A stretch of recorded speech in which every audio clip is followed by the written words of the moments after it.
Bonjour, Véronique Legrand de Solutions Éco. Bienvenue à toutes et à tous des Pays de la Loire et de Bretagne, puisque nous accueillons cet événement pour les deux régions. Merci d'avoir accepté notre invitation à participer à ce webinaire dédié à l'EIC Accélérateur.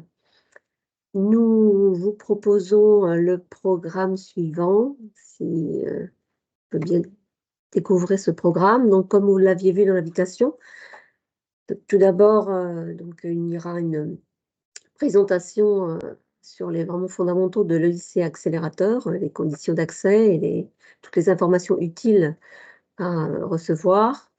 Chacun de nous, au sein de nos territoires respectifs, nous vous informerons sur l'accompagnement et les services et les acteurs disponibles sur les territoires pour accompagner les porteurs de projets.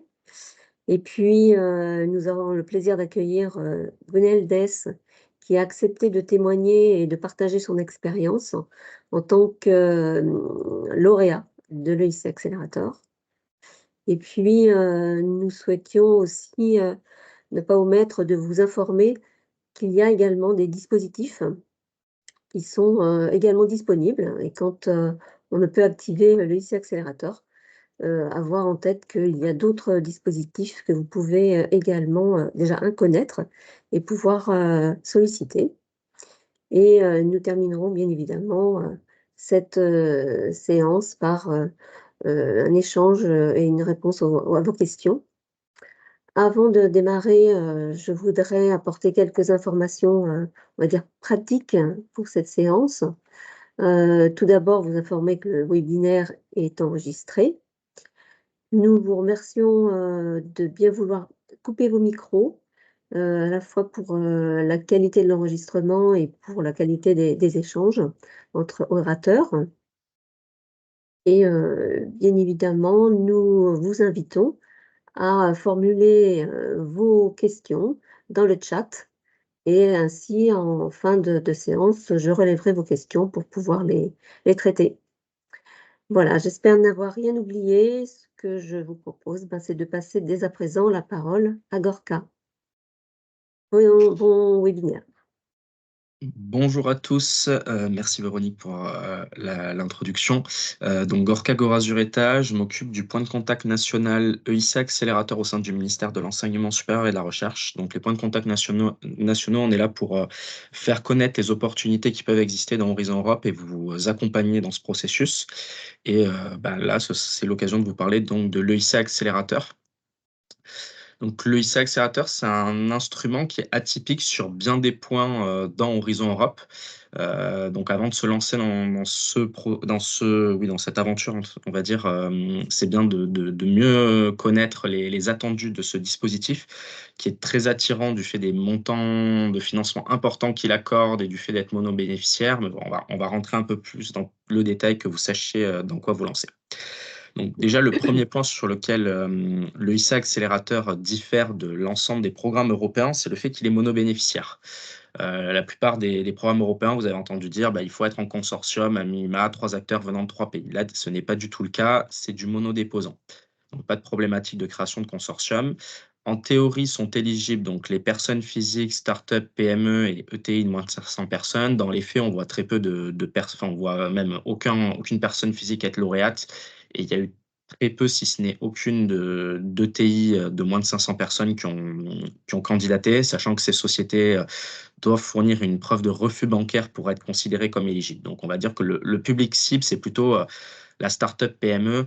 On voit des sociétés côté français d'une dizaine, quinzaine de salariés. Enfin, ça dépend des secteurs, mais voilà un petit peu à minima le nombre d'employés qu'on voit dans les sociétés lauréates. Ensuite, c'est un dispositif qui est centré autour de la deep tech. Donc, qu'est-ce qu'on entend par deep tech? On pourrait dire d'où vient l'histoire de la société ou à minima du projet qui est présenté à l'EIC Accélérateur. C'est souvent des projets qui viennent de la recherche scientifique, donc, et la société en elle-même peut en être issue.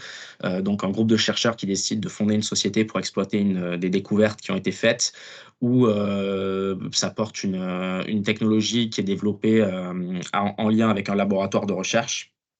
On voit aussi des sociétés, enfin des équipes de personnes très expérimentées sur un secteur industriel, type les microprocesseurs, les semi-conducteurs, des choses comme ça. Donc des vétérans de l'industrie qui décident de rebattre les cartes et de monter une société pour venir changer tout ça. Et ensuite, en fait, donc ça, c'est un peu l'origine du projet et le futur du projet.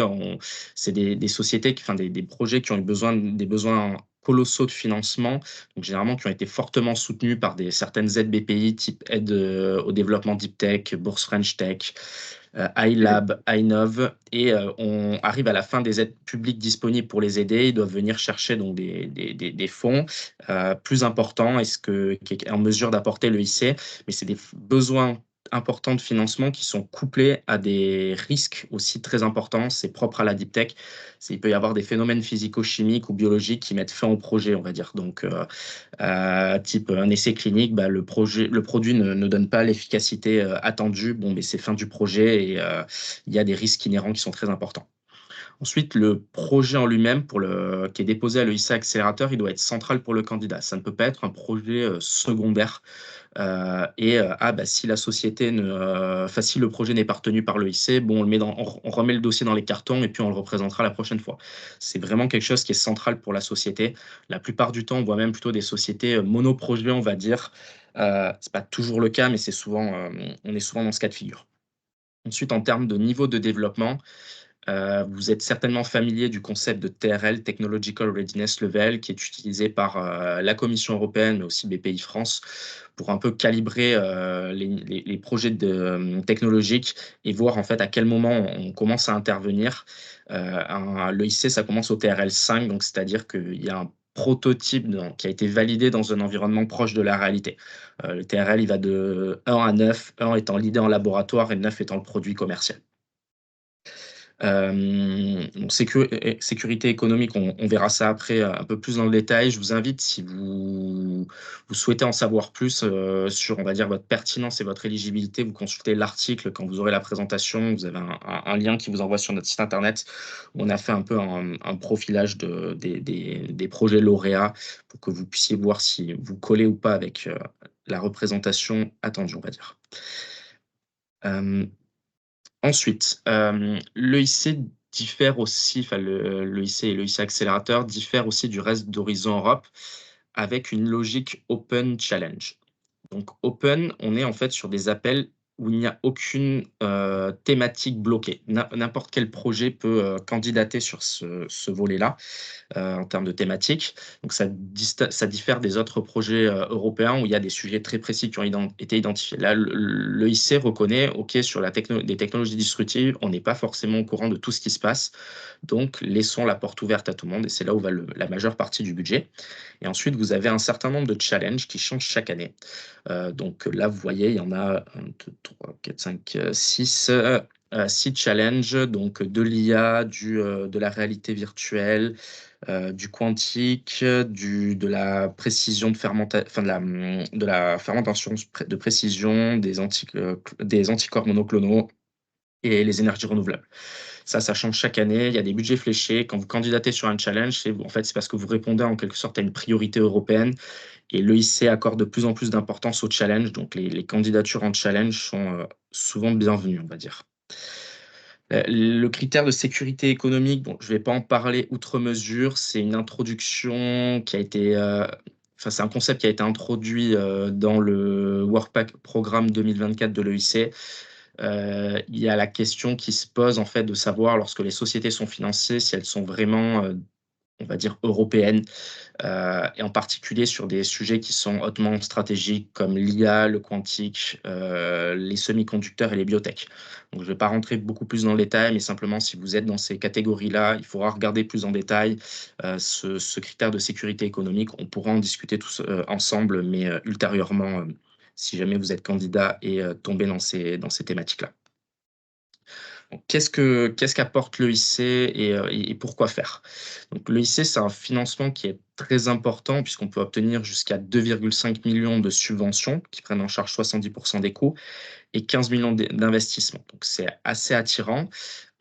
Qu'est-ce qui est censé venir faire ce financement? C'est vraiment vous accélérer. C'est pas un financement qui est là pour, on va dire, sauver une société qui ne va pas bien du tout et qui a besoin de financement. Ce n'est pas là pour, voilà, venir vous aider à développer un projet secondaire. C'est vraiment accélérer la trajectoire d'une société voilà, enfin et permettre aussi, enfin, il faut que ce soit important pour l'Europe en termes de timing. Il y a la question qui va se poser de savoir si vous êtes, on va dire, à l'état de l'art ou au-delà, ou si vous êtes, on va dire, en retard sur la concurrence internationale ou européenne. Dans ce cas-là, ils vont pas nécessairement considérer comme, nécessaire de vous aider puisque, vous arrivez peut-être, trop tardivement. Donc comme je vous le disais, les besoins financiers de la deep tech sont très importants. Donc en fait, l'EIC a été créé par rapport à cette situation-là.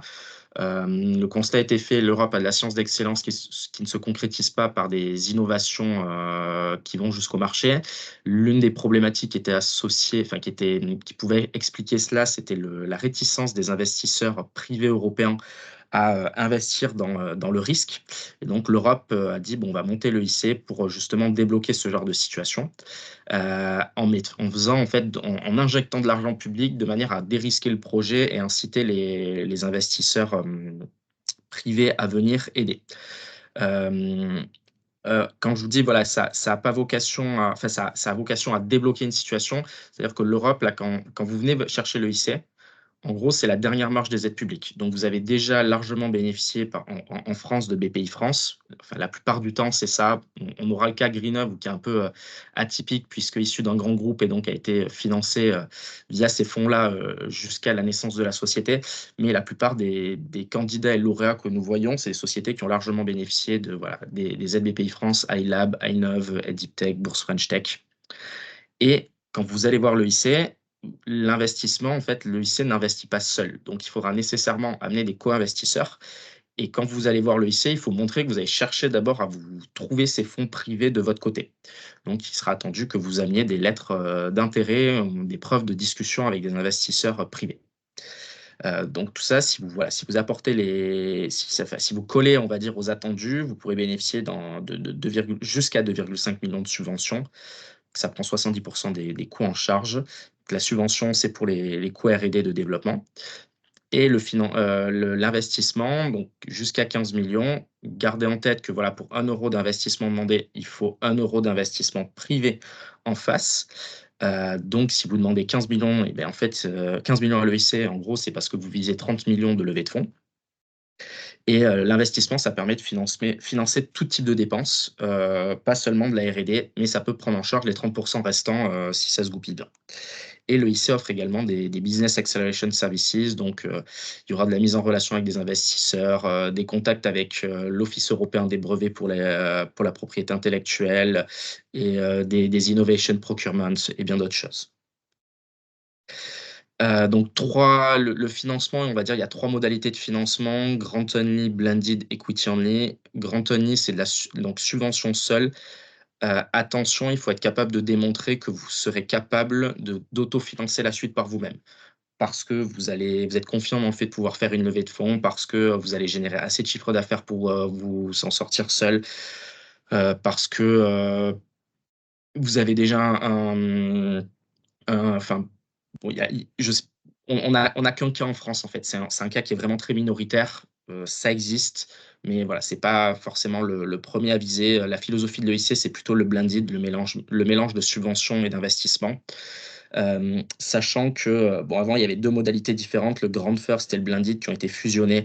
Le Grant First étant souvent utilisé par les biotech. En gros, on demandait de la subvention en l'EIC et sous réserve de l'atteinte de certains jalons, l'investissement était possible. En fait, là, ça a été fusionné sous un même chapeau, on va dire. Derrière, en fait, ça existe toujours. C'est la BEI, enfin, le IC Fund qui va faire une pré-due diligence, en fait, pour définir si la société est prête à recevoir de l'investissement ou non. Si elle n'est pas considérée comme prête, elle sera mise en grande first, en fait, et elle bénéficiera de l'investissement sous réserve d'atteindre certains jalons fixés avec le IC. Et l'equity only, donc ça, je ne vais pas rentrer dans le détail, c'est pour des sociétés qui ont déjà été lauréates de l'EIC par le passé, l'EIC Pilote ou l'EIC Accélérateur en grant only, qui peuvent en bénéficier.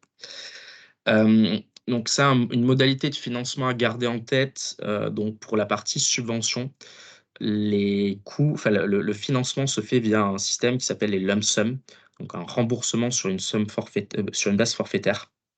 Ça a été commencé à être déployé dans, Horizon Europe. Là, c'est, aussi déployé, au sein de l'EIC. C'est censé faciliter la vie des PME, des porteurs de projets, puisqu'il doit y avoir moins de contrôle financier, derrière. Voilà, c'est censé faciliter la vie. On attend de voir ce que ça va donner, dans la réalité désormais puisque, c'est la théorie et la pratique parfois diffèrent. Ça vient d'être introduit, donc on n'a aucun recul là-dessus. La seule chose qu'on peut vous évaluer, enfin vous conseiller de faire, c'est que le fait que les work packages ne peuvent être payés qu'à leur fin, dans le cas des lump sum. Donc, ça ne fonctionne plus comme avant où bah, vous finissiez enfin, à mi-projet, il y avait le bilan d'activité et ah ben voilà, vous avez eu tel coût à payer. Bon, ben, l'OIC est capable de vous donner la subvention sur ces coûts. Là, si le work package n'est pas terminé, ils ne sont pas capables. Donc, il faut veiller à découper les work packages de manière à ce qu'ils collent sur les périodes de reporting. Donc, normalement, c'est à mi-projet. Donc, sur un projet classique de 24 mois, ben, en fait, vous découpez vos work packages de manière à ce qu'ils rentrent sur 12 mois. Enfin, les work packages coûteux, on va dire une phase 1, phase 2, vous faites. Et comme ça vous permet d'avoir les décaissements au bon moment. Ensuite, comment on fait pour candidater à l'EIC Accélérateur? Donc, c'est un process en 3 grandes étapes: short proposal, full proposal, interview. Donc, short proposal, continuellement ouvert, vous allez avoir un dossier de 12 pages à faire avec un pitch deck de 10 slides et une vidéo de 3 minutes. C'est assez rapide à faire, donc 4 évaluateurs qui prennent en main le dossier et il faut un 3 sur 4 à minima pour passer. Donc, il n'y a pas de date butoir ni rien à respecter. Par contre, si vous visez par exemple un dépôt pour le 3 octobre, il faut faire un peu de rétro-planning. Bon, 6 semaines, 4 à 6 semaines pour l'évaluation. On a vu qu'il y a des retards qui sont possibles. Donc, en gros, visez par exemple mi-août à déposer si vous visez un dépôt au 3 octobre en full proposal. La full proposal, donc voilà, une date butoir à respecter. Il y en avait 2 en 2024. Il y en a une qui est passée. C'était le 13 mars, donc il vous reste le 3 octobre. C'est un dossier qui est nettement plus conséquent avec 50 pages à constituer. Derrière, donc voilà, pitch deck, vidéo de 3 minutes, mais aussi des lettres d'intention, un freedom to operate qui est fait par un cabinet de propriété intellectuelle. Donc c'est nettement plus conséquent à constituer, donc ça s'anticipe. Il faut bien garder en tête que c'est un dossier qui est très très conséquent. Donc même si vous visez par exemple un dépôt à la mi-août, vous ne pourrez pas vous permettre d'attendre les 6 semaines du retour sur la short proposal, donc il vous faudra travailler avant même d'avoir les résultats. 3 évaluateurs qui vont prendre en main votre dossier et ils vont évaluer votre dossier sur 3 critères. Il faut un 9 sur 9 pour passer. Ou cas particulier qui vient d'être introduit cette année, si vous êtes dans le cas de figure où vous avez 2 évaluateurs qui, on va dire, jugent de manière très favorable votre projet et un qui émet une ou plusieurs critiques qui fait que vous ne passez pas, il y a une réunion de consensus qui va être organisée pour clarifier les positions de chacun et potentiellement l'évaluateur qui a mis un ou plusieurs no-go changera sa ligne de conduite et décidera d'adopter, enfin, sera convaincu par les 2 autres évaluateurs et vous pourrez être ainsi, entre guillemets, «sauvé». Et vous pourrez donc, si vous validez ce dossier-là, être convoqué pour l'interview. Donc l'interview, c'est pitcher son projet en 10 minutes en anglais devant 5 évaluateurs de l'EIC, enfin 5 jurés. Donc c'est plutôt des profils investisseurs, business. Il y a un peu de scientifique, mais c'est bon. En fait, plus on avance dans le process de sélection, plus on passe de profils scientifiques à des profils financiers business. Et donc, vous présentez votre projet, 35 minutes de questions derrière et l'EIC décide dans la foulée si vous serez, enfin le jury décide dans la foulée si vous serez financé ou non. Il peut également y avoir dans le jury des personnes de la BEI ou des programmes managers de l'EIC. Donc, c'est des personnes qui sont responsables en quelque sorte d'un portfolio technologique et qui peuvent évaluer, enfin, c'est des experts techniques et évaluer la pertinence du projet par rapport au portfolio qui se constitue au sein de l'EIC, l'intérêt pour cette thématique. Donc, à garder en tête aussi, quand vous passez l'étape 1, vous avez accès à un coach qui est payé par l'EIC, 24 heures d'accompagnement. Donc, le coach, c'est pas un consultant qui va faire le dossier à votre place, mais c'est quelqu'un qui peut vous aider à réfléchir sur votre stratégie réglementaire, votre stratégie pays, votre scale-up. Enfin, voilà, c'est censé être des personnes qui ont des compétences, des expertises particulières pour vous aider plus sur la société en elle-même et le projet que sur le dossier en tant que tel. L'étape 2, on en parle avec des candidats malheureux. Enfin, oui, c'est pénible, ça peut être très lourd à faire, très, très pénible à vivre. Il n'empêche que c'est très structurant. Vous allez vraiment rentrer dans un niveau de détail qui est assez important. Et in fine, ça peut vous servir pour vos futures levées de fonds. Il y a peu de temps, je parlais avec un candidat qui a échoué malheureusement à l'oral pour la deuxième fois. Bah, là, il me disait, bah, c'est bon pour aller voir les investisseurs, j'ai mon dossier qui est complet, je vais faire un petit extrait d'informations là-dedans pour éliminer certaines informations qui sont propres à l'EIC, on va dire. Mais dans les faits, j'ai une grosse partie du travail qui a été fait, donc il en était très content. Et juste sur l'interview, gardez en tête que si jamais vous déposez votre dossier, là sur l'étape 2, full proposal, le pitch deck ne se change pas. Donc, vous serez enfin, vous pitcherez le projet sur le pitch deck mis. Et parfois, on a des candidats qui, on va dire, découvrent cela un peu tardivement et se retrouvent avec un pitch deck qui n'est pas très utilisable pour faire des présentations en direct. Il est plutôt fait pour être lu et ils sont mis en difficulté comme ça. Donc, à garder en tête. Donc ça, je vous en parlais, les consensus meetings, les évaluateurs, avant, ils avaient accès aux précédentes candidatures. Désormais, ce n'est plus le cas. Donc ça, voilà, ils sauront un peu, hein, ils sauront pas en fait ce que votre historique avec le lycée. Et sur l'interview, les évaluateurs pouvaient changer les modalités de financement dont vous bénéficiez. Ce n'est plus le cas là encore. Mais voilà, c'est des choses qui ont pu impacter des candidats par le passé. Voilà, d'autres petites choses à savoir, pour ceux qui ont déjà candidaté, les compteurs ont été remis à zéro.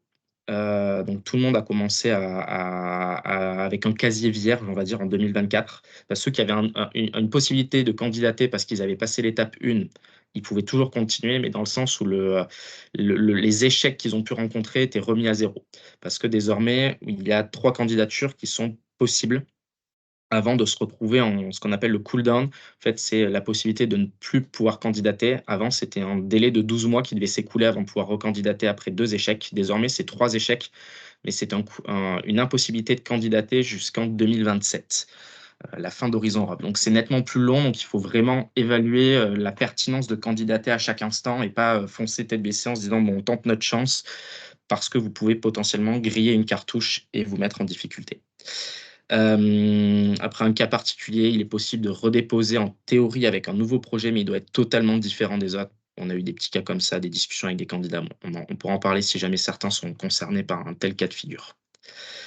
Bon, ça, c'est juste pour vous montrer les critères d'évaluation. Quand vous allez dans le work programme, vous pouvez les voir. Enfin, c'est assez transparent sur comment les dossiers sont évalués. Vous voyez vraiment à chaque étape tous les critères qui sont employés. Là, je ne suis pas rentré dans le détail de chaque critère, de chaque sous-critère, mais vous avez vraiment en fait les questions entre guillemets que les évaluateurs doivent se poser quand ils lisent votre dossier. Donc, ça vous permet de voir un petit peu ce qui est attendu dans un dossier EIC accélérateur. Ensuite, sur les résultats, donc pour vous montrer un petit peu les dynamiques au niveau européen et au niveau français, on voit qu'il y a eu il y avait eu un petit pic de candidature en 2022, ça a descendu en 2023, mais il n'empêche qu'il y a eu beaucoup de candidatures par rapport on va dire, au budget disponible. Donc forcément, ça fait des taux de succès qui sont assez bas, mais il y a quand même beaucoup de sociétés qui sont pas forcément pertinentes. Donc c'est un petit peu le problème, c'est oui, il y a un taux de succès qui est bas, mais pour les sociétés qui sont vraiment pertinentes, on est quand même sur des taux de succès qui peuvent être hauts. En France, on essaie de décourager certains candidats à y aller si on estime qu'ils ne sont pas pertinents. Bon, là, on a eu un taux de succès de 10%. On est tout le temps au-dessus de la moyenne européenne. En 2021, on était à 15%. L'an dernier, on était à 12%. On essaie de faire ce travail pour éviter qu'il y ait des désillusions. Le IC n'est pas un dispositif qui est fait pour tout le monde. C'est vraiment très spécifique. Donc, il ne faudra pas hésiter à nous solliciter pour échanger sur est-ce que notre projet est vraiment pertinent pour y aller, etc. Qu'on puisse vous envoyer dans de bonnes conditions sur ce dispositif.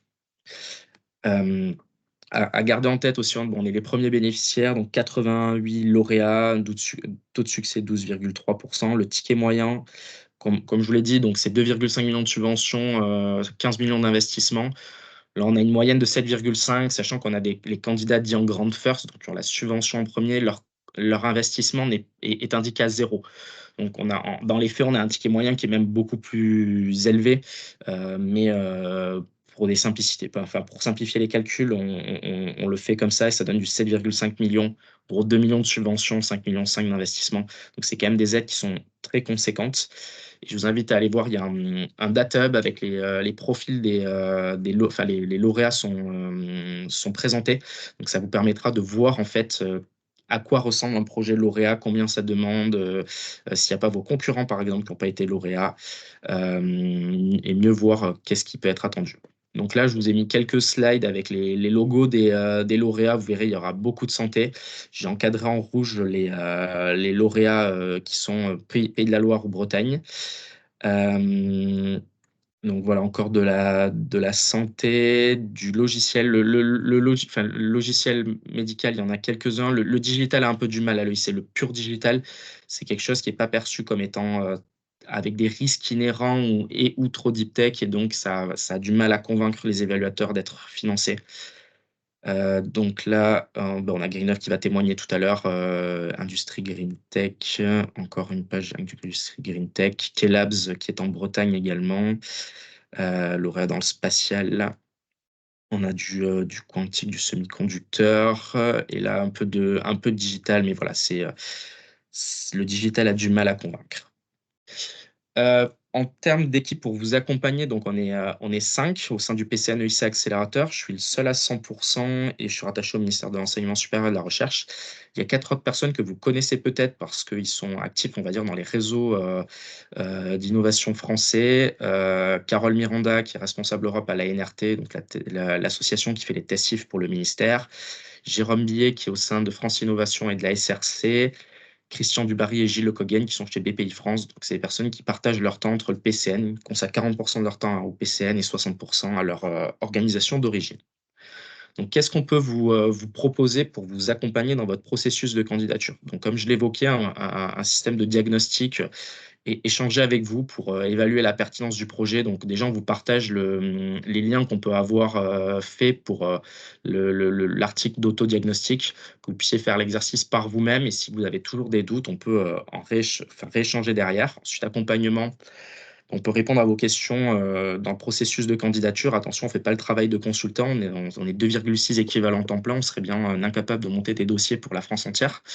Mais on peut intervenir sur des questions qui pourraient se poser dans vos dossiers. Donc, en préparation des ateliers de relecture. Donc ça, c'est pas encore mis en place au niveau Bretagne, Pays de la Loire. Ça l'est en Auvergne-Rhône-Alpes, par exemple. Bon, on est en train d'échanger pour voir si on pourrait faire quelque chose dans vos deux régions. Après, les oraux blancs, donc ça, c'est organisé par le PCN en lui-même. Donc, c'est proposé pour tous les candidats de la France entière.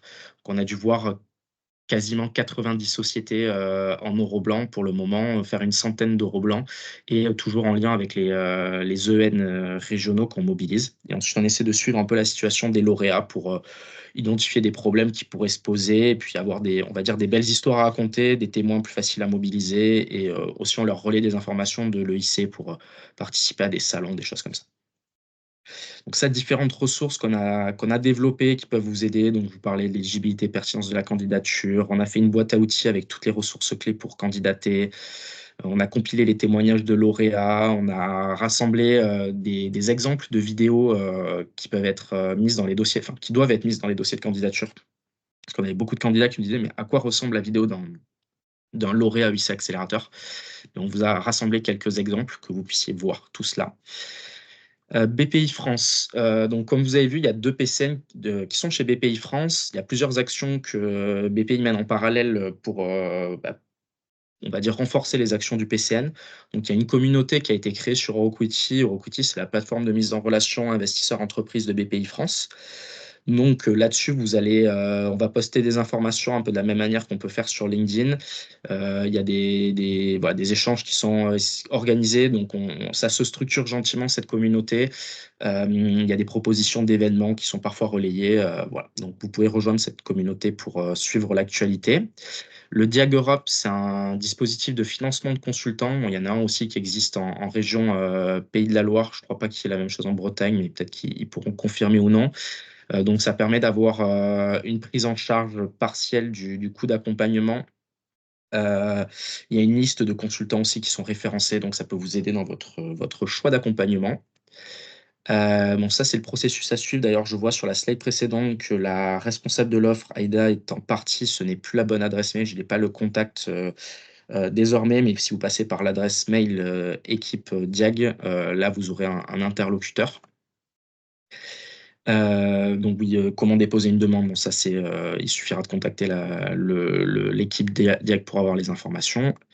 Et je passe, enfin voilà, j'ai fini la partie qui me concerne. On va se retrouver au niveau des questions-réponses et pour la présentation des financements complémentaires aussi. Là, je passe la main à Véronique qui va vous présenter l'accompagnement en Pays de la Loire. Ou peut-être que ce sera Hélène pour Bretagne. Je ne sais pas dans quel ordre. Voilà. Donc, merci Gorka. Donc, comme on l'a dit, n'hésitez pas à inscrire toutes vos questions dans le chat. Je vais essayer de reprendre la main, moi, sur le... Je n'ai plus la main sur mon... Voilà. Je vais partager ma présentation.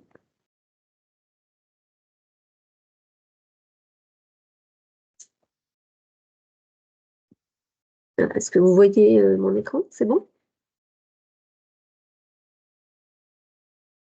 Oui, on le voit. Est-ce que c'est bon pour vous?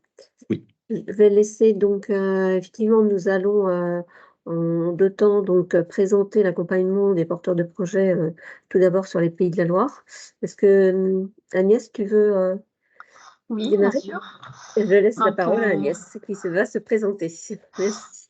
Je suis Agnès Trarieux, directrice du bureau de représentation de la région à Bruxelles. Donc, je me présenterai un petit peu plus ma structure après, mais le webinaire organisé aujourd'hui sur le l'EIC Accélérateur a, par exemple, été fait dans le cadre du Hub Europe Pays de la Loire, a été initié dans le cadre du Hub Europe Pays de la Loire, qui est co-animé par les 3 structures qui vont se présenter aujourd'hui et qui peuvent être des relais au niveau de la région des Pays de la Loire pour vos financements européens, pour la recherche de financement européen ou pour toute question d'ailleurs liée à l'Europe. Ça peut être aussi des questions législatives pour ce qui nous concerne. Mais donc, en Pays de la Loire, vous avez le Hub Europe qui rassemble les têtes de réseau des Pays de la Loire, de la recherche et de l'innovation. Et c'est un groupe qui a été mis en place il y a quelques années, en 2017, et qui vise à faire monter en expertise l'ensemble des acteurs de la recherche et de l'innovation sur le territoire des Pays de la Loire. Donc, ça se concrétise par un partage d'informations, partage de bonnes pratiques, une organisation d'événements comme celui d'aujourd'hui, par exemple, des webinaires ou des conférences, des groupes de travail sur des sujets qui peuvent être plus ciblés en fonction des demandes aussi des membres du Hub Europe. Donc, vous voyez, je ne sais pas si vous voyez très bien, mais en fait, on a un certain nombre de membres qui sont les universités, les technopoles, les centres de recherche, les pôles de compétitivité. Et l'ensemble des représentants se regroupent régulièrement et permettent donc de faire circuler l'expertise et de pouvoir, pour que vous vous sentiez moins seul aussi et que vous sachiez où aller chercher l'expertise sur le territoire des Pays de la Loire. Donc, vous aurez accès à cette présentation et vous pourrez voir l'annuaire des membres du Hub Europe des Pays de la Loire. Donc, je vais passer à la présentation très rapide de notre bureau. Donc, comme je le disais rapidement, nous sommes une petite équipe à Bruxelles, basée à Bruxelles, donc qui représente l'ensemble du territoire des Pays de la Loire. Donc, on est une association, donc on a différents membres du territoire des Pays de la Loire, mais on est là surtout pour repérer les opportunités, aller chercher justement les informations qui peuvent être les plus pertinentes pour nos acteurs sur le territoire. Donc, on peut être un relais En lien avec le Conseil régional des Pays de la Loire et nos membres, on peut être un relais sur les questions européennes. Je vais laisser les autres copilotes du Hub Europe se présenter parce que ce sont effectivement d'autres entrées sur les questions européennes avec des outils mis en place par la région. Donc, je te laisse la parole, Emma. Oui, merci Agnès. Bonjour à tous. Je suis Emma Guillemot, donc chargée de mission Europe au sein du service Action européenne de la région Pays de la Loire, donc un service intégré à la direction des politiques européennes du Conseil régional. Le SAE, donc c'est la porte d'entrée vraiment en termes de fonds sectoriels et de programmes Interreg. On va proposer de l'information, de la sensibilisation, de l'accompagnement des acteurs ligériens pour favoriser leur accès au financement européen. Donc, on a notamment développé un dispositif régional d'appui au montage de projets européens qui s'appelle Objectif Europe et que je vous présente ici. Donc, c'est une offre d'accompagnement à destination des acteurs ligériens uniquement qui souhaitent engager une démarche de dépôt de dossier. Donc, soit au titre des appels à projets de coopération territoriale européenne, donc tout ce qui va être Interreg, soit au titre des programmes sectoriels, donc notamment Horizon Europe, mais tout autre programme sectoriel comme LIFE, Erasmus+, etc. pour les plus connus. Donc, en somme, toutes sortes de dossiers européens hors fonds structurels gérés par la région. Donc, ce dispositif, il a été développé puisqu'on est parti du constat que les acteurs de notre territoire avaient des besoins multiples pour le montage de dossiers européens. Ça peut aller de l'aide à la recherche de partenaires pour la constitution d'un consortium, du besoin de soutien dans l'élaboration de parties stratégiques d'un dossier, de plans de financement, ou alors de besoins de relecture, de correction, etc. Donc la région vient répondre à ces besoins avec 2 forfaits d'accompagnement en fonction du rôle de la structure dans un projet. Donc on propose un forfait soit de 60 heures pour des coordinateurs de projet, soit de 30 heures pour plus des partenaires de projet, ou bien pour une resoumission d'un projet qui n'aurait pas été lauréat. Ce dispositif, il est Objectif Europe, il est divisé en 3 lots thématiques pour lesquels nous avons contractualisé avec un cabinet expert dans le domaine. Les 3 lots, vous les voyez ici à l'écran, mais aujourd'hui, je vais plus insister sur le lot qui va vous intéresser dans le cadre des appels EIC, qui est le lot Innovation, Compétitivité et Recherche. Il concerne notamment les appels la spécificité du dispositif EIC, mais également les clusters thématiques de Horizon Europe et puis les appels des partenariats Horizon Europe également. On a également des priorités compétitivité et innovation sur les appels Interreg, mais voilà, sachez que le dispositif EIC peut être éligible sur ce lot. Rapidement, concernant les modalités de dépôt d'un dossier Objectif Europe, c'est assez simple. Tout est dématérialisé, la demande est à faire en ligne et on a tous les documents explicatifs, les pièces annexes, etc., qui sont disponibles en téléchargement sur notre site du Conseil régional.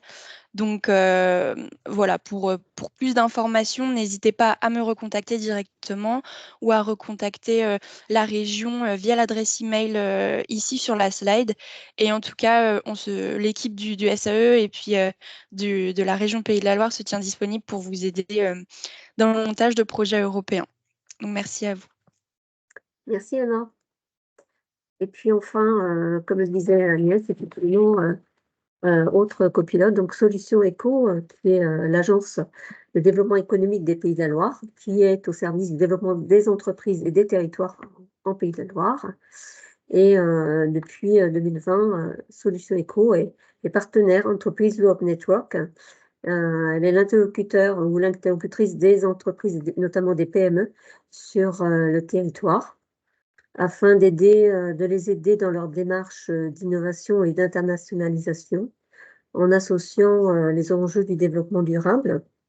Donc, nous intervenons, en tout cas l'équipe EN de Solutions Éco intervient plus particulièrement en réponse aux besoins des PME sur son champ d'expertise, qui va être beaucoup plus orienté, on va dire, réglementation européenne, partenariats européens et partenariats internationaux.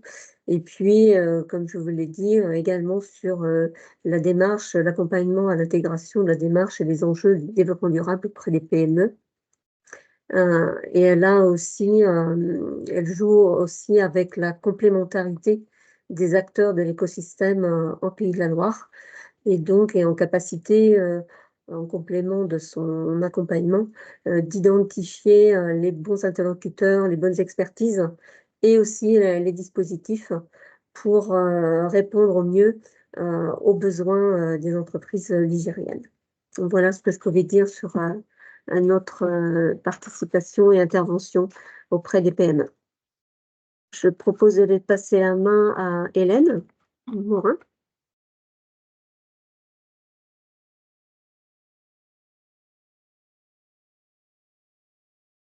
Je profite juste pour prendre la parole. Oui, On me oui, dit je t'en que prie. le chat ne fonctionne pas.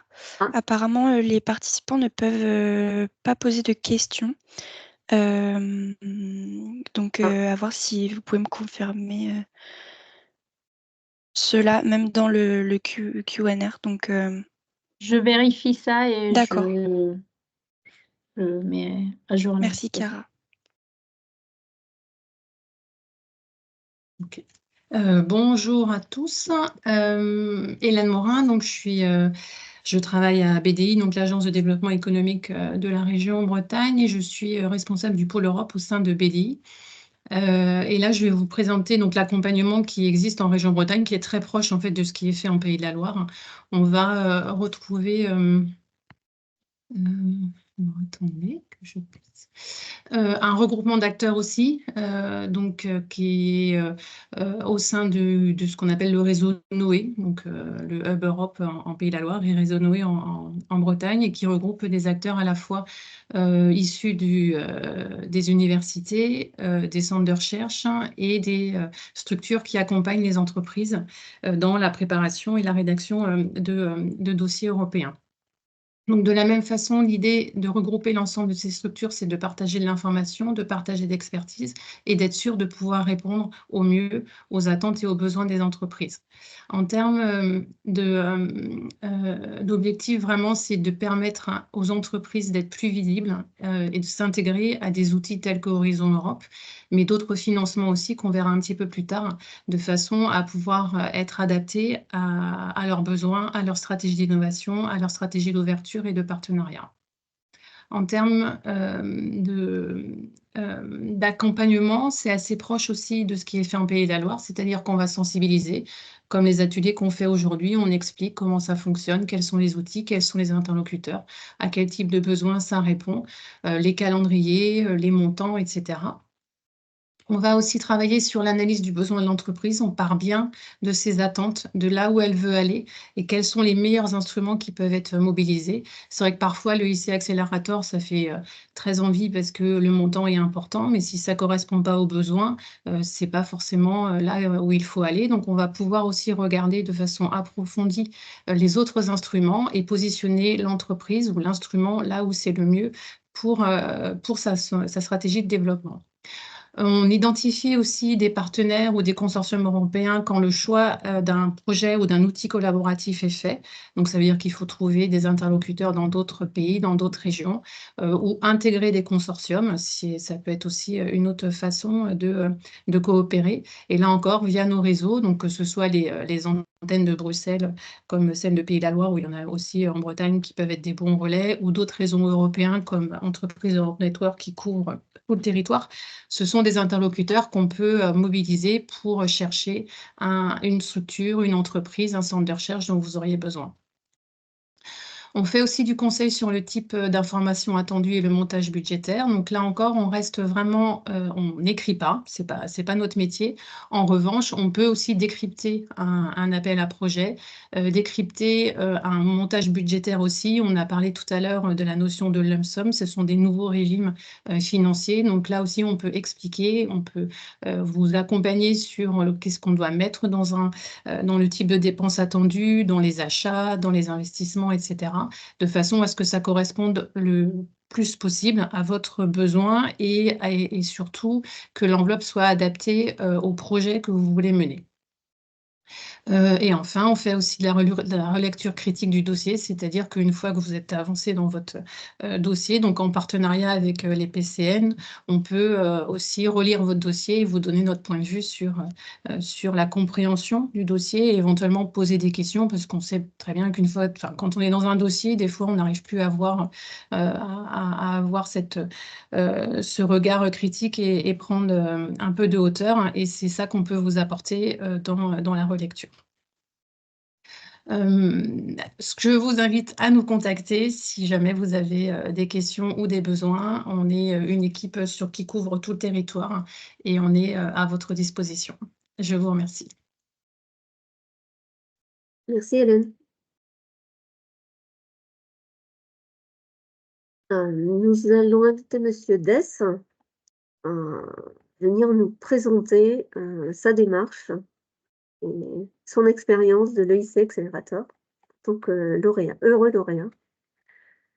Très bien, bonjour à tous et merci de cette opportunité de vous présenter un petit peu qui on est et puis surtout vous faire un retour d'expérience sur notre candidature et puis le fait qu'on a été lauréat de l'EIC fin 2022. Donc voilà, j'essaie de d'abord vous présenter un petit peu qui on est et qu'est-ce qu'on fait et puis ensuite vous faire un retour d'expérience un peu détaillé de notre parcours de candidat et puis ensuite de lauréat.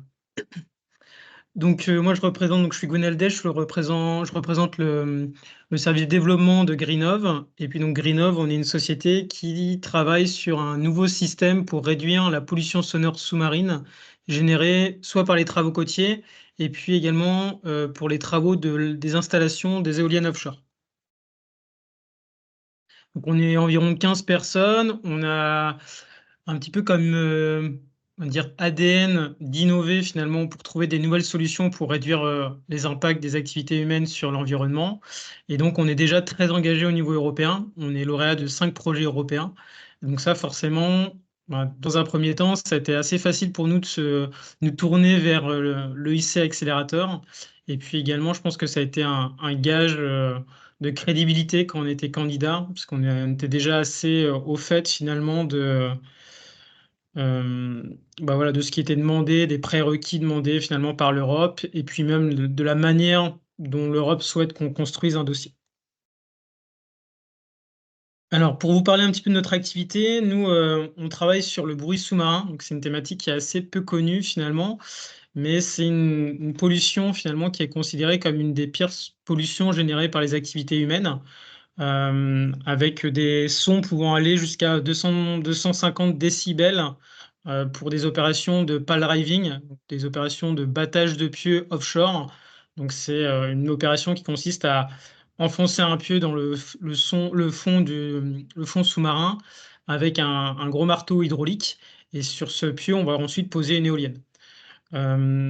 Aujourd'hui, les scientifiques, ça fait plus de 25 ans qu'ils travaillent sur le sujet et ils démontrent que ça a des impacts allant du changement de comportement à la mort de certains individus. Donc c'est vraiment une grosse pression pour tous les écosystèmes marins qui utilisent les sons pour se repérer, se reproduire, communiquer, etc. Donc pour réduire finalement cette nuisance, nous, on a développé maintenant depuis 5 ans le SubSequator. Donc c'est un système qui est basé sur une membrane innovante, brevetée 3 fois, et dans laquelle on va pouvoir injecter une fine particule d'air. Et en injectant de l'air dans le milieu aquatique, on va rendre le système actif, donc permettre vraiment de casser la puissance des ondes sonores. Et donc ce système, finalement, il a plusieurs avantages pour les industriels. Tout d'abord, il est plus performant que les systèmes existants. Deuxièmement, il est moins onéreux en termes de coûts opérationnels, c'est-à-dire qu'il est plus facile à mettre en œuvre. Et puis, troisièmement, c'est un système qui répond finalement aussi à un enjeu de déploiement en conditions maritimes. Un certain nombre de systèmes existants aujourd'hui vont avoir des performances qui vont se dégrader avec les courants, la profondeur, la houle, et notre système a l'avantage d'avoir été pensé pour résister à ces conditions maritimes. Et puis donc tout ça, bien sûr, c'est derrière le bruit sous-marin, il y a une réglementation qui évolue avec une directive cadre européenne qui pousse ce changement de réglementation vers tous les pays membres depuis maintenant 2008. Et puis on voit que ce sujet il est en train d'accélérer maintenant depuis 2-3 ans. Donc finalement, notre candidature à l'EIC, je vous le dirai, je vais vous le redire tout à l'heure, mais on était vraiment dans une conjoncture assez favorable aussi pour pousser finalement ce type de système qui vient être une réponse finalement aux réglementations et en plus de ça, pouvoir débloquer certains projets offshore, d'éoliennes offshore, qui jusqu'à maintenant pouvaient être bloqués justement parce qu'il n'y avait pas de solution assez performante. Alors, quelques images, parce qu'on est quand même très content d'avoir réalisé le premier test du Subsequator, donc à Saint-Nazaire, il y a maintenant quelques semaines. Donc voilà, quelques images pour vous montrer que le projet avance bien. Et donc ça, c'est un système qui fait 10 mètres de haut et puis 5 mètres de diamètre.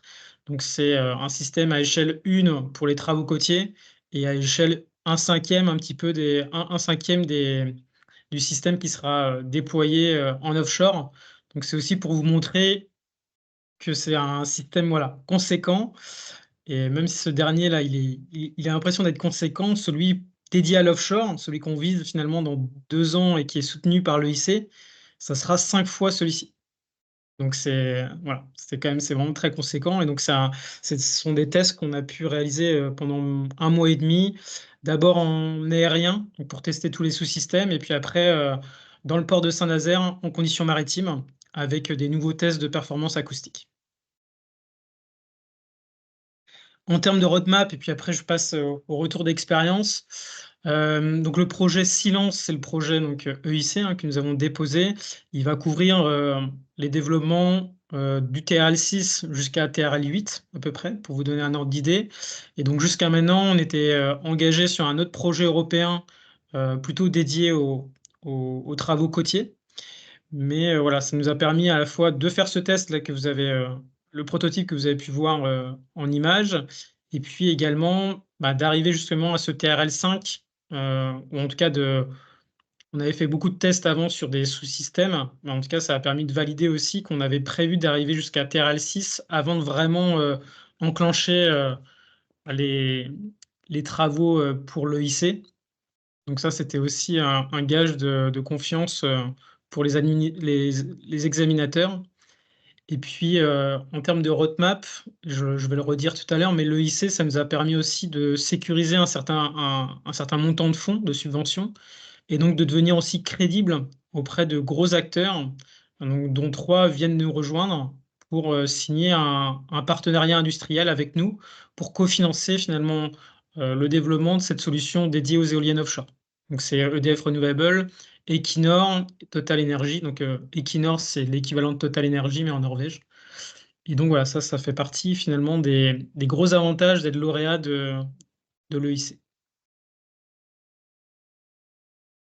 Alors, si je vous donne quelques informations clés sur le projet que nous avons déposé, on a été lauréat fin 2022 en blended.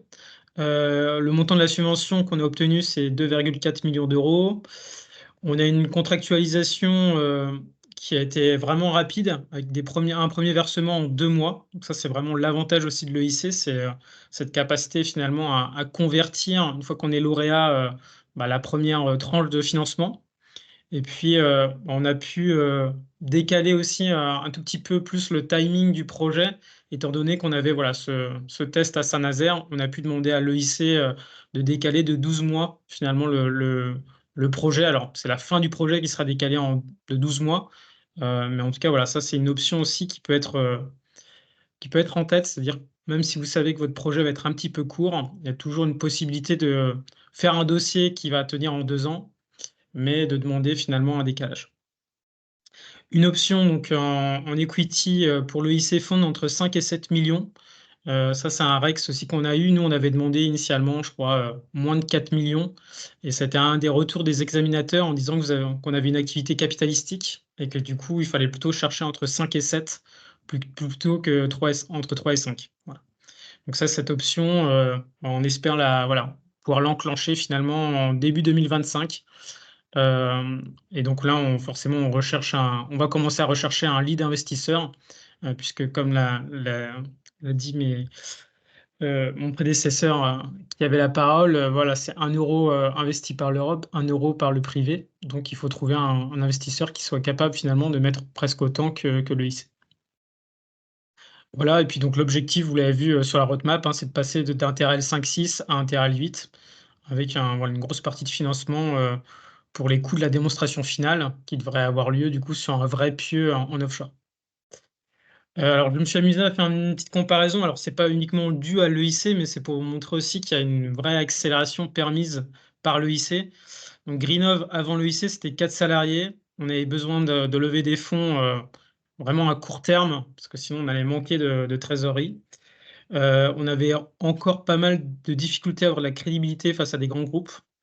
Et puis finalement une fragilité financière qui ne permettait pas non plus d'avancer sereinement et puis de regarder l'avenir. Et donc après, c'est 15 salariés. Actuellement, Greenov, voilà, c'est 15 salariés. On projette une levée de fonds de 10 à 15 millions. Donc finalement, la subvention de l'EIC nous a permis aussi de sauter à un premier tour de levée de fonds et donc d'aller chercher tout de suite des fonds plus conséquents. Une signature donc d'un Joint Industrial Partnership avec 3 acteurs de référence. Des journées dédiées grâce à l'EIC avec un autre acteur qui s'appelle Vattenfall. On aimerait bien justement les mettre autour de la table. Donc Vattenfall, c'est un acteur suédois. Et du coup, voilà, on avait pu participer à 2 jours organisés par l'EIC en relation avec la direction R&D de Vattenfall à Amsterdam. Et du coup, voilà, on avait pu pitcher finalement la solution devant des décideurs et avoir des discussions assez engagées avec eux. Donc ça, c'était vraiment aussi une belle opportunité. Des fonds propres plus conséquents et donc ça permet aussi de donner confiance finalement à nos partenaires, à nos fournisseurs, aux investisseurs, aux clients. Donc ça, c'est quand même aussi important. Un effet de levier pour trouver des co-investisseurs. Alors tout de suite, quand on dit qu'on est lauréat de l'EIC Accélérateur, on est un peu regardé différemment. Bon, ça, vraiment, on s'en est aperçu. Que ce soit auprès de nos partenaires, que des investisseurs qui connaissent tous ce guichet. Donc voilà, c'est vraiment un vrai plus. Voilà. Et puis une capacité aussi à être crédible pour déposer d'autres dossiers de financement, notamment à l'étranger. On vient de déposer un dossier là de 5 millions de dollars auprès du département de l'énergie américain. Et je pense que sans l'EIC Accélérateur en backup, on n'aurait pas du tout été crédible pour demander ce montant. Donc même si voilà, c'est un montant avec des partenaires, finalement Greenov peut aussi leader certaines propositions en disant on a déjà eu une expérience de gagner un dossier conséquent. Et donc voilà, on peut être aussi légitime à déposer des dossiers de financement. Alors donc un retour d'expérience sur les points positifs du montage du dossier, de la soutenance, et puis après un peu des difficultés que nous on avait rencontrées. Alors déjà, être accompagné par un cabinet spécialisé, hein, ça a été dit, mais c'est pour nous, c'était un peu un must-have, sinon on n'aurait pas pu être aussi, avoir un dossier aussi bon. Ensuite, c'est quand même d'avoir une personne quasi à temps plein finalement lorsqu'on s'engage sur l'EIC et vraiment qu'on veut aller au bout, quoi. C'est avoir une personne qui va avoir du temps à passer sur le dossier, quoi. Donc c'est pas, il faut, enfin, vous l'avez pressenti, mais dès lors qu'on passe la première phase du dossier là de 15 pages, c'est un dossier de 50 pages, extrêmement bien documenté à fournir. Il faut aller chercher des lettres de soutien, il faut avoir déjà engagé aussi des discussions avec des investisseurs si on veut demander aussi de l'equity. Donc c'est vraiment beaucoup d'actions à mener en très peu de temps finalement. Et donc nous, on a vraiment une personne qui a été quasi à 100 plein là-dessus dès lors qu'on a été sélectionné sur la deuxième phase. Être accompagné par d'autres structures, Incubateur Central Nantes, le pôle Europe des 7 technopoles de Bretagne, etc. Tout ça, c'est des soutiens importants finalement dans ce process aussi de montage de dossier. Donc, il ne faut pas négliger aussi ces soutiens. Chercher la perfection. Alors, nous, ça a été un petit peu l'objectif, quoi. C'est vraiment être exigeant vis-à-vis de nous-mêmes sur la qualité du dossier et puis également vers l'équipe de consultants qui nous accompagnent. Les consultants, ils vont pas pouvoir faire le dossier à votre place en totalité. Ils vont pouvoir bien le relire, le challenger, vraiment être de bons conseils. Par contre, le cœur de la technologie ou de votre projet, c'est quand même vous qui le maîtrisez. Et donc, nous, typiquement, on voulait le déposer à une date et puis finalement, on s'est dit que le dossier n'était pas assez solide. Et du coup, on a redemandé aux consultants de travailler avec nous. On l'a vraiment challengé en lui disant pour nous, c'est pas au niveau. Et du coup, on a préféré décaler notre candidature pour avoir un dossier béton plutôt que de le faire à la va-vite. Voilà, c'est pour vous donner un exemple. S'engager à fond à l'oral, 3 semaines intensives de préparation à l'oral, 15 répétitions en 3 semaines, donc c'est vraiment beaucoup de temps passé justement à pitcher et à prendre toutes les questions possibles pour voir si on n'a pas de points faibles. Donc ça, ça nous a vraiment, on s'est beaucoup engagé là-dessus. On a été très fatigués après, mais par contre, voilà, le résultat a été payant puisqu'on était lauréat, mais c'est, enfin, j'ai envie de dire, si vous y allez, allez-y à fond, quoi. Alors, réunir une équipe projet, donc je vous le disais tout à l'heure, hein, nous, on avait quand même le CEO. Moi, j'étais quand même bien engagé aussi sur la partie commerciale et business, stratégique. Et puis, une personne qui avait vraiment des très bonnes compétences techniques. Donc voilà, c'était un peu l'équipe qu'on avait avec 2 hommes et une femme. En termes de diversité, c'était pas mal aussi d'afficher ça. Et puis, on a passé beaucoup de temps à préparer les réponses à toutes les questions possibles. À l'oral, c'est 10 minutes en anglais. On n'était pas forcément très à l'aise en anglais. Et du coup, on a essayé de laisser le moins de détails possible. Donc, on s'est fait des listes de questions avec les réponses un petit peu type. Et comme ça, on évitait finalement le risque d'être surpris face à une question un peu piège. Et puis, comme je vous le disais, je pense que nous, on a réussi à bien montrer que le projet Silence, il était en lien avec on va dire les directives et puis l'ambition européenne d'aller sur des énergies renouvelables, de sortir aussi du gaz russe, puisque en 2022, c'était à ce moment-là aussi qu'il y avait le début du conflit entre la Russie et l'Ukraine. Beaucoup de pays aussi qui faisaient des annonces pour s'engager sur les éoliennes, finalement, à ce moment-là, en réponse aussi au conflit ukrainien et russe. Donc nous, on a eu aussi, je pense, un peu de chance en disant que la conjoncture était hyper favorable finalement au fait qu'on dise là il y a plein de pays européens et puis partout dans le monde on voit que l'éolien offshore a le vent en poupe et nous du coup on arrive pour fournir un système qui va permettre bien sûr de produire de l'énergie renouvelable à terme mais surtout de réduire l'impact de ces énergies sur l'environnement en phase de construction.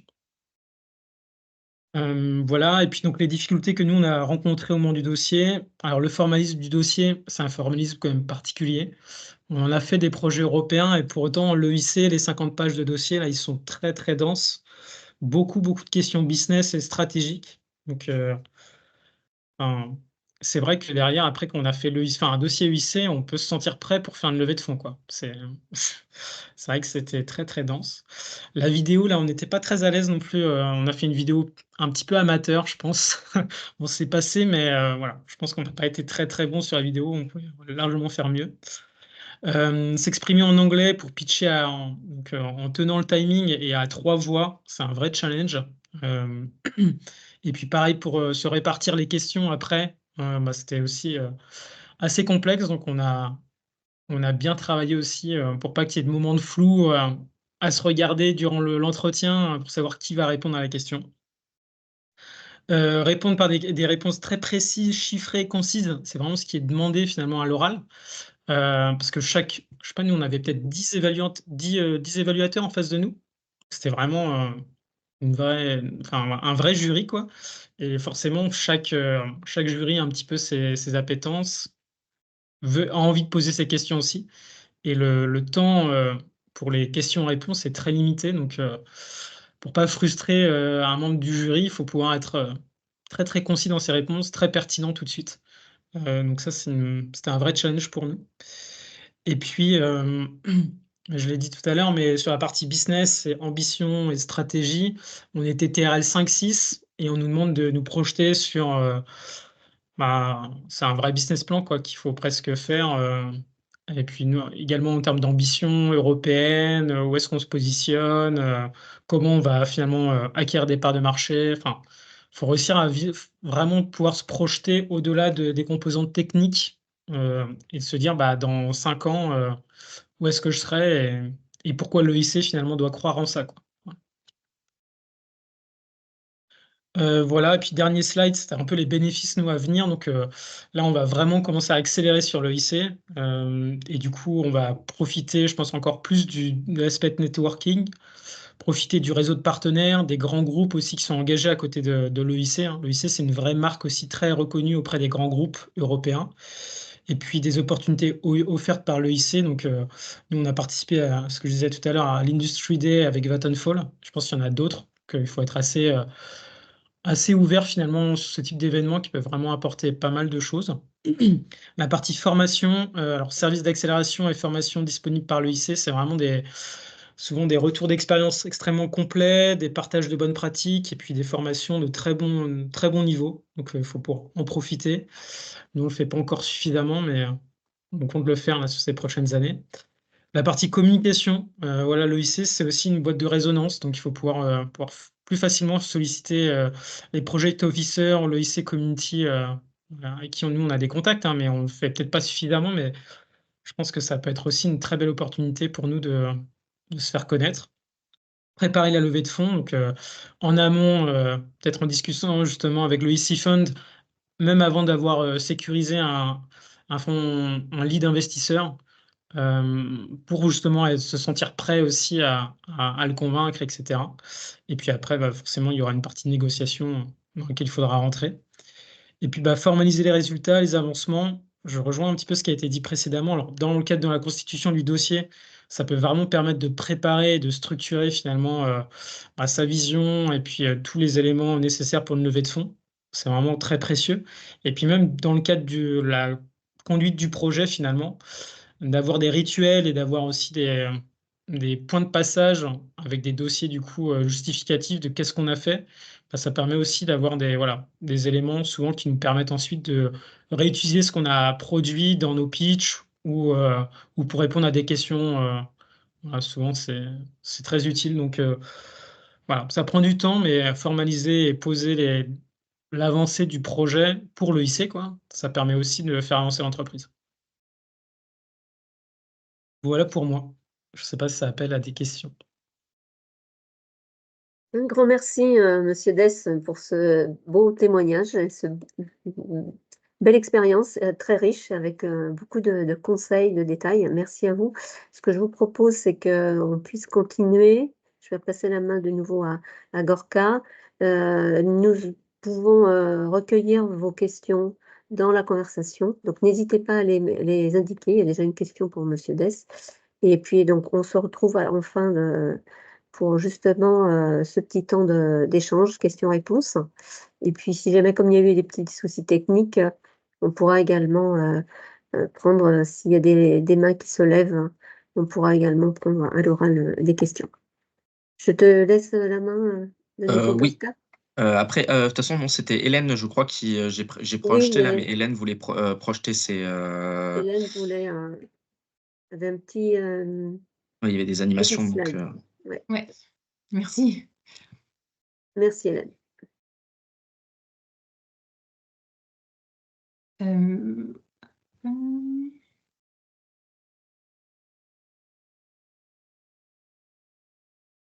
Ce que l'on voulait vous présenter là, dans les quelques minutes qui viennent, c'était vous donner un peu une grille de lecture des différents financements européens. On a parlé de l'EIC, Greenov a évoqué d'autres financements européens qui existent.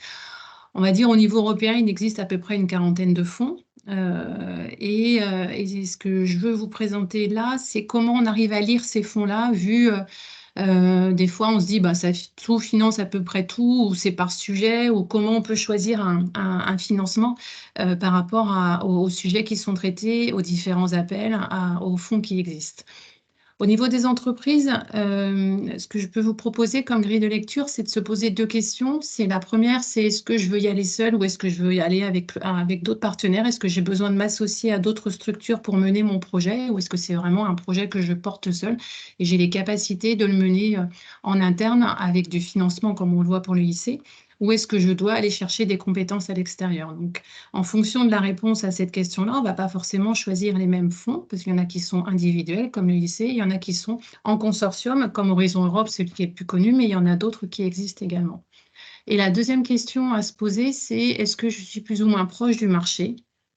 C'est-à-dire, là, on voit bien aussi sur l'EIC, on part d'un niveau TRL et on cible un niveau de TRL particulier. Et donc, là encore, par rapport à votre projet et à votre besoin, c'est où est-ce que vous voulez aller? Quel est le TRL que vous souhaitez atteindre? Et en fonction de la réponse à ces questions, à ces deux questions, seul ou en consortium et plus ou moins proche du marché, ce ne sont pas forcément les mêmes fonds qui sont mobilisés et mobilisables au niveau européen. On va avoir, par exemple, alors attendez, donc j'arrive à... on va avoir un positionnement des fonds sur cette grille-là. Donc, on a l'Innovation Fund, par exemple, qui va être présenté et détaillé tout à l'heure par Gorka, qui peut être un financement individuel avec un objectif d'aller sur le marché, mais on part de TRL du niveau moyen, donc à partir de 4-5, pour aller jusqu'au TRL le plus élevé. On a l'EIC, donc le pilier 1, le pilier 3 de Horizon Europe, qui est aussi un outil individuel. Et on va retrouver d'autres financements qui sont plus, eux, de type collaboratif, avec des piliers 1 d'Horizon Europe plutôt sur de la recherche fondamentale, le pilier 2 qui va être sur de la recherche industrielle et qui va amener vers le marché. Et on va retrouver également d'autres financements comme Erasmus+, qui peuvent être en projet collaboratif, Eurostar et le Cascade Funding. Donc, l'idée, ce n'est pas de vous présenter l'ensemble des fonds. L'idée, c'est vraiment de vous montrer ici qu'en fonction de ce que veut faire l'entreprise, de sa stratégie, de là où elle veut aller, des compétences qu'elle maîtrise ou des associations qu'elle doit mener, on ne va pas mobiliser le même fonds. Et c'est bien à partir de ces deux questions-là qu'on va pouvoir identifier le bon outil et pouvoir vous accompagner le mieux possible et aller chercher les financements qui sont adaptés à votre besoin. Voilà ce que je voulais vous présenter en préambule et je vais laisser la main à Gorka pour entrer un petit peu plus en détail sur certains fonds qui sont aussi intéressants de notre point de vue. Je vais quitter. Je crois que vous voyez mon écran là avec financement alternatif. Tout à fait, Gorka. Ok, super. Donc, ouais, comme, pour faire l'enchaînement avec Hélène, donc elle vous parlait de trois dispositifs Innovation Fund, le pilier 3 d'Horizon Europe, où est inclus le IC, mais il y a d'autres dispositifs, Eureka, Eurostars. J'ai fait un petit focus sur ces trois éléments parce que c'est des choses qu'on voit régulièrement revenir chez des lauréats ou des candidats malheureux ou même, ou des candidats tout court, des choses qui travaillent en parallèle ou même avant d'être lauréat UIC accélérateur. Donc l'EIT, c'est une organisation qui est rattachée à Horizon Europe, mais c'est une structure particulière qui est cofinancée par l'Europe, mais aussi par des acteurs privés. Il y en a 8 autour de thématiques. Donc, il y en a une sur la santé, il y en a une sur le climat et l'énergie, il y en a une sur le digital, il y en a une sur le manufacturing. Et voilà, il y a 8 thématiques. Il y en a une 9e bientôt sur les industries culturelles et créatives. Donc ça, vous pouvez avoir cette approche thématique de vous dire, je suis sur tel sujet, je regarde la thématique, l'EIT en lien. L'EIT en lien peut faire des appels à projets avec de la subvention. Elle peut aussi, parce qu'en fait, ils doivent avoir progressivement une indépendance financière. Donc, ils prennent de plus en plus une approche de fonds d'investissement. Donc, l'EIT InnoEnergy est l'un des plus gros investisseurs dans les sujets énergie en Europe. Et donc, ils sont capables de soutenir des structures sur leur thématique, donc plutôt des PME start-up comme sur le IC Accélérateur. Voilà, à explorer, c'est quelque chose qui est un peu fouillis, on va dire, on va pas se le cacher, vu qu'il y en a 8 différents qui ont chacun leur mode de fonctionnement particulier. C'est pas forcément, on peut difficilement vous aider facilement sur ces dispositifs, mais bon, ils ont le mérite d'exister. On a beaucoup de candidats lauréats qui en ont bénéficié. Je pense par exemple à Orixa qui a été avec l'IIT Health. Mais il y en a plein d'autres. On peut pas. J'ai en tête des entreprises qui n'ont pas été lauréates, donc on peut pas trop en parler. Mais des sociétés qui ont travaillé avec l'IIT InnoEnergy sur le recyclage des batteries, par exemple. Donc voilà, il y a des moyens d'avoir d'autres sources de financement qui peuvent vous préparer à avoir le IC accélérateur. Ensuite, le programme Eureka Eurostars. Donc là encore, c'est pas purement de l'argent qui vient d'Horizon Europe, c'est de l'argent qui vient indirectement d'Horizon Europe et qui est fléché et en fait confié à des organisations nationales. Donc en France, c'est BPI France qui en a la gestion. Dans d'autres pays, ça va être l'équivalent de BPI France de ce pays-là qui en a la gestion. C'est un programme qui est à la recherche de projets collaboratifs. Donc c'est à minima 2 acteurs venant de 2 pays différents. Et nécessairement, dans les 2 acteurs, il faut qu'il y ait une PME. On a des attentes, ça dépend des pays, par exemple, les taux de prise en charge en termes de subventions, les structures éligibles. Donc ça, il faut vraiment voir selon l'entreprise avec laquelle l'entreprise ou le laboratoire avec lequel vous imagineriez pouvoir travailler, comment vous pourriez faire, sachant que en fait, c'est un petit peu la même couverture TRL que l'EIC. Il n'y a pas marqué clairement de TRL dans leurs appels à projets, mais l'idée, c'est d'avoir un produit commercial à la fin. Donc, sous une échéance particulière, donc ça vous montre un peu le timing à respecter. Donc, ça en vient à se dire, bon, ben, en fait, à partir du TRL 5-6, je commence à être éligible pour ce dispositif.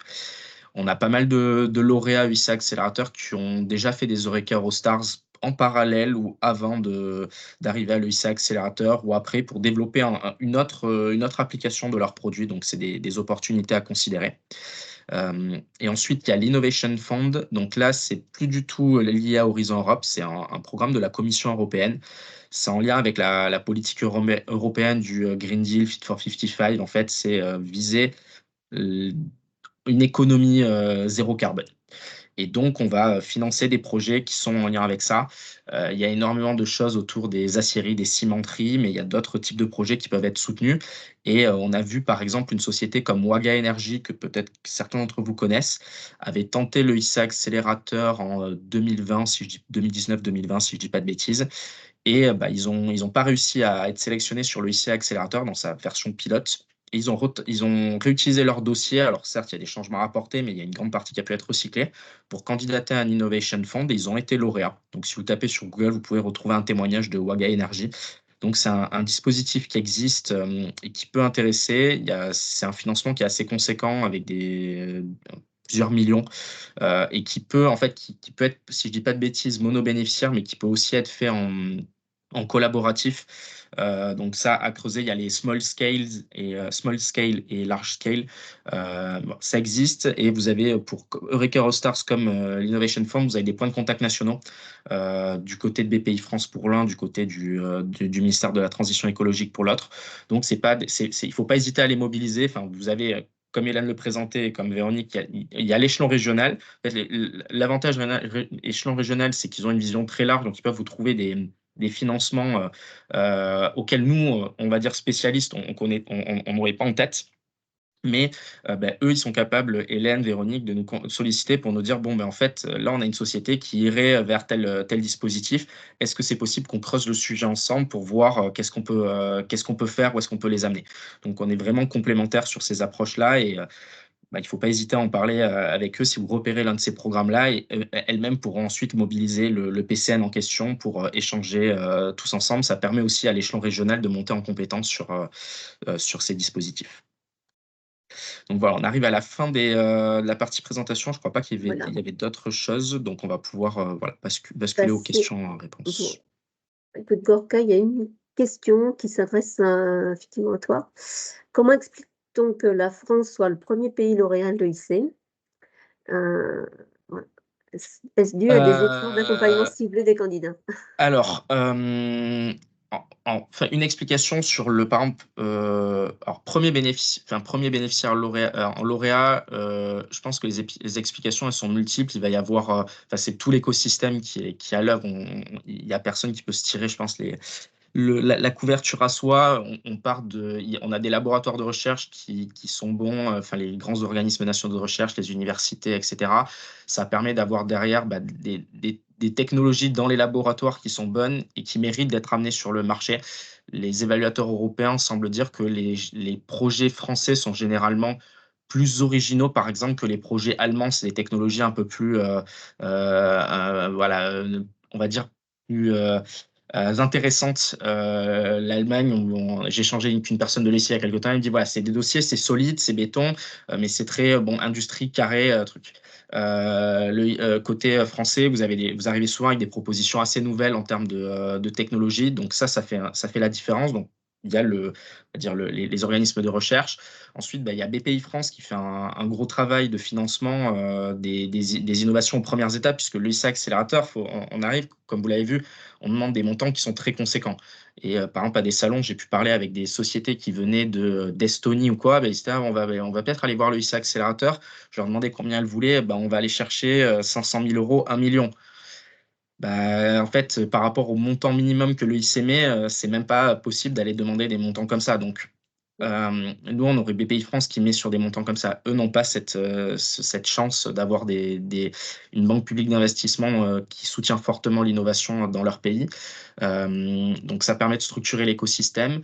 Ensuite, on a les consultants qui connaissent bien. On a des consultants qui tournent très bien sur le lycée accélérateur, qui ont bien compris le dispositif. C'est pas le cas de tous les pays quand je vois certains échanges qu'on peut avoir. Certains pensent que le lycée accélérateur est un dispositif de financement non dilutif. Quand on dit le financement majoritaire, c'est du blended et il y aura forcément, si vous demandez le ticket moyen, en gros, il y a 6 millions d'investissements de l'EIC, donc c'est-à-dire à minima 5 millions d'argent privé qui vient en face. Par définition, c'est un financement dilutif. Donc, avoir bien compris la philosophie du programme. Je pense que nous, au niveau du PCN aussi, on commence à bien maîtriser. C'est l'avantage d'avoir un large écosystème, d'avoir beaucoup de candidats. On voit beaucoup de dossiers passer.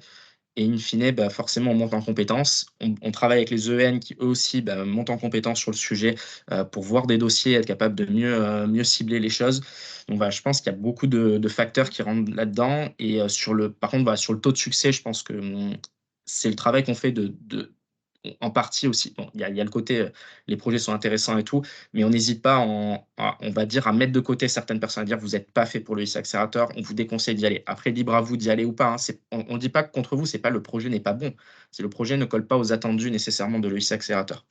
Et par exemple, j'ai vu la Pologne a un taux de succès qui est extrêmement bas parce que c'est presque le boulanger du coin qui dit moi j'ai mis au point un nouveau four, vous pensez quoi? Tente ta chance à l'EIC accélérateur, un peu comme si c'était la loterie, peut-être que si tu as le ticket gagnant, tu vas l'avoir. Non, en fait, il faut avoir un regard beaucoup plus fin sur un dossier. Et j'ai l'impression que certains pays, les PCN, sont un peu en mode bon, on envoie, on fait de la masse. Nous, c'est pas notre approche. C'est le côté, on essaie de cibler quand même des choses crédible pour le IC. Et derrière, comme ça, on a des taux de succès qui sont bons. Merci, Gorka. Et une question pour Monsieur Dess. Donc, concernant votre niveau de TRL en 2022.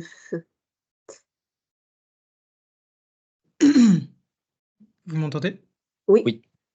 Ok. En fait, notre TRL était parfois assez élevé sur des briques. C'est-à-dire qu'on avait fait pas mal de tests sur des composants finalement de notre système, donc allant jusqu'à, je pense, TRL 6-7 sur certains composants. Par contre, il y avait des composants qu'on n'avait pas pu tester aussi de manière assemblée. Donc en fait, on était plutôt sur un TRL 5 si on prenait l'ensemble de notre système. Donc voilà, on était tout juste finalement on va dire on rentrait tout juste dans les clous pour l'OIC en disant qu'on était TRL 5. Et donc là, en faisant le test à Saint-Nazaire, c'est bon, là, on a validé le TRL 6. Mais on avait fait quand même beaucoup de tests, c'est-à-dire que on avait quand même beaucoup dérisqué finalement certains composants, et notamment la membrane, qui est comme le cœur de notre système. On avait fait 2 tests en laboratoire, et puis un test en bassin et un test en Norvège en conditions maritimes. Très bien, merci.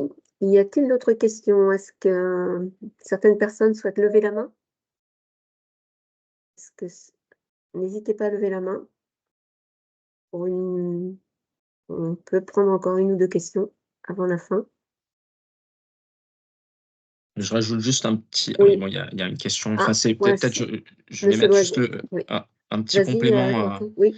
Simplement par rapport au moment où Greenov a candidaté, les dossiers de candidature a évolué, il a été simplifié. C'est bon à savoir parce que ils ont candidaté à une époque où c'était une plateforme internet assez complexe. Voilà, ça a tourné. Donc, on est maintenant sur un dossier classique aux Commission européenne, enfin classique au sens 50 pages. C'est pas un dossier itératif avec on met un élément à un endroit, ça fait apparaître une question plus loin, etc. Donc, voilà, ça simplifie un peu la vie des candidats. Oui. Monsieur Loiseau? Oui, vous pouvez poser votre question. On n'a pas Oui, de excusez-moi, micro. vous m'entendez? Voilà, on D'accord. vous entend bien, monsieur. Merci. Oui, la question s'adresse à Gwenaëlle. J'ai le sentiment par rapport à votre roadmap tel que vous l'avez présenté, que vous avez anticipé pas mal de choses en prenant des engagements en fait que vous n'aviez pas encore totalement atteints. Et je dirais le fait de vous engager dans cette démarche vous a donné les moyens de les atteindre en fait. Et ma question, c'est de dire, au départ, on nous a dit qu'il fallait 10 à 15 salariés, un TRL5, c'est-à-dire avoir des choses qui soient visibles du point de vue déjà quasi industriel. J'ai eu le sentiment dans votre présentation que vous aviez anticipé ça dès 2021 ou début 2022 pour que finalement, en 2023 ou 2024, après avoir gagné, vous soyez effectivement dans les clous qui nous ont été donnés au départ. Mais ma question est, jusqu'à quel niveau d'anticipation on arrive à passer et quel est le niveau de la barre exact? Alors, c'est une très bonne question. En fait, nous, on a le subsequator, il se décline en deux sous-produits. Il y a le produit qui va être destiné plutôt aux travaux côtiers, et puis on va dire le produit qui va être destiné aux éoliennes offshore.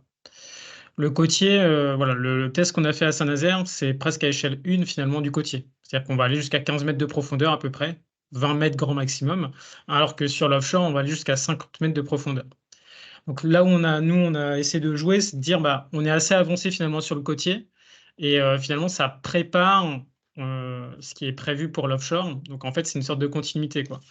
Donc en effet, on avait anticipé quand même un petit peu. On a aussi peut-être joué un tout petit peu aussi sur le flou autour du TRL, quand même, c'est-à-dire en disant, bah, si on prend chaque brique indépendamment, on a dépassé le TRL5. Par contre, le système dans sa globalité, bah, on avait prévu de le tester justement en fin d'année dernière ou en début d'année. Donc voilà, c'est vrai qu'on a anticipé un petit peu. Bon, alors, c'est passé pour nous. Moi, j'ai pas après de retour d'expérience sur à quel point on peut faire un peu de projection comme ça et voilà, mettre un petit peu aussi le curseur. Enfin, de toute façon, il faut que ça reste crédible. Mais je pense que Korka, vous avez peut-être plus de retour d'expérience que moi. Oui, alors sur le TRL, en fait, c'est vrai qu'il y a eu une forme de. Alors, on a toujours du flou. On a vu un candidat arriver aux oraux avec un TRL 4 affiché sur leur pitch deck. Mais ce n'est pas passé aux oraux. Et le jury l'a clairement dit, c'est juste pas possible d'être lauréat. C'est un prérequis d'avoir atteint un tel niveau de développement. En théorie, en fait, il faut se dire aussi que là, le IC, il y a un peu moins de budget que par le passé parce qu'il n'y a plus la ligne budgétaire Next Generation EU. Donc, et il va y avoir potentiellement autant, si ce n'est plus, de candidats. Donc là, en fait, peut-être un seuil de tolérance qu'il pouvait y avoir, c'est en mode le projet est très beau, bon, il y a un petit flou sur le TRL, ça passe. Là, ça risque de devenir, bon, ben, en fait, c'est bête et méchant, c'est TRL 5 ou pas, oui, non, merci, au revoir. Et là, le côté, on fait une moyenne, c'est, oh, nos briques, elles sont toutes à TRL 5, donc on est TRL 5. Là, le IC risque de dire, ouais, mais en fait, nous, on veut le système assemblé. Donc, ce qui a pu passer il y a quelques années ne passera plus nécessairement. Donc, ouais, j'invite, et surtout que maintenant, vu le nombre de candidatures qui est limité à 3, voilà. Après, il y a certaines sociétés, elles le disent clairement. On échange avec elles, elles disent, bon, en fait, on va être financièrement en difficulté à telle échéance, donc on prend le risque. On va packager le tout de manière à laisser penser que, et on tentera. Bon, c'est pas forcément ce qu'on conseille, mais après, on comprend, bah, vous avez votre trésorerie, elle vous permet de vivre jusqu'à telle date, il va vous falloir des fonds assez rapidement, bon, ben, vous tentez le coup. Et après, ce que je disais sur les employés, c'est très secteur dépendant. Une boîte comme, dans les biotech, des sociétés à 4 personnes, on en a vu beaucoup être lauréates.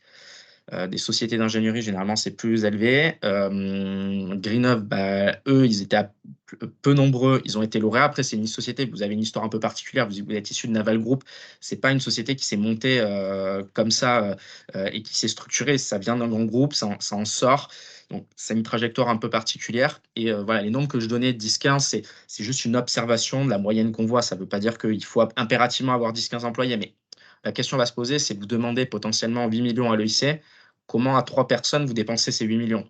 Alors oui, vous allez recruter des personnes dans les prochaines années, mais sur certains secteurs, bah, est-ce que ça se justifie au terme des coûts associés, etc. Donc c'est très secteur dépendant, il y a une réflexion globale à avoir. C'est juste pour faire un peu une idée de vous dire, bah, vous venez de créer la société il y a 2 jours, c'est peut-être pas l'EIC le premier guichet de financement, il faut peut-être avant se structurer et avoir une équipe derrière pour pouvoir correctement justifier des besoins de financement associés à une chose pareille. Ouais, moi, j'avais mis 4 salariés, mais en fait, il y avait. Donc, moi, j'étais encore dans mon précédent boulot, mais je travaillais déjà. Enfin, j'étais déjà engagé un petit peu avec Greenov. Le CEO n'était pas salarié non plus de la société, donc on était déjà en fait 6, voire un petit peu plus finalement, à être déjà à travailler sur le projet, quoi. Donc, quand j'ai mis 4, c'était 4 officiels salariés. Je pense que pour l'EIC, on avait dû afficher quelque chose plus proche de entre 5 et 10 que 4, quoi.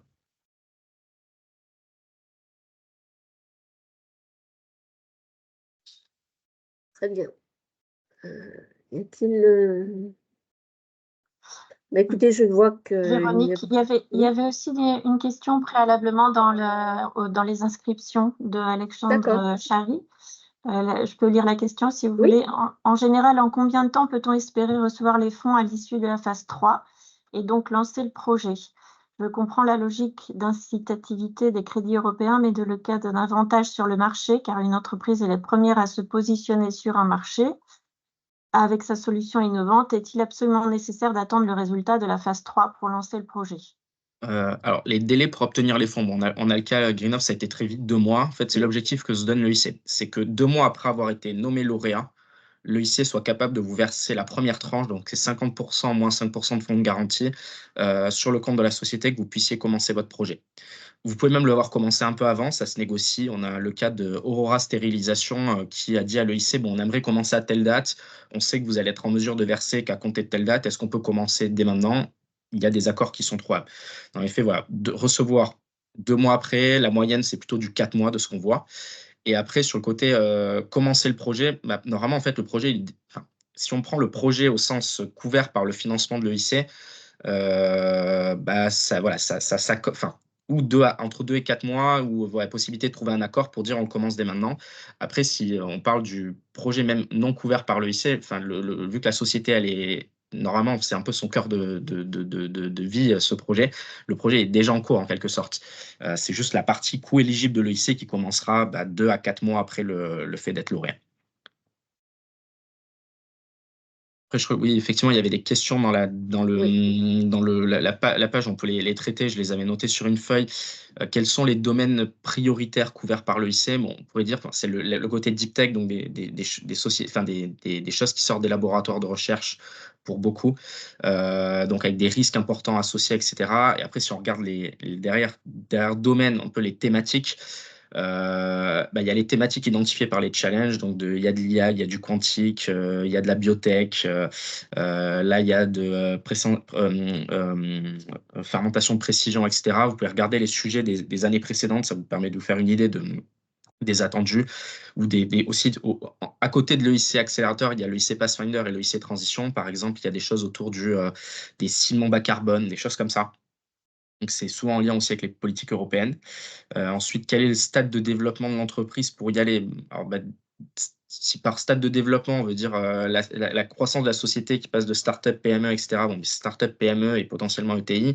Après, en termes de financement déjà obtenu, bon, je le disais, c'est déjà des aides BPI qui ont été sécurisées, puisque le lycée n'est pas le premier guichet qu'on va aller voir. La plupart, alors pas tous, c'est pas justement pas le cas de Greenhoff, mais beaucoup de lauréats français ont déjà obtenu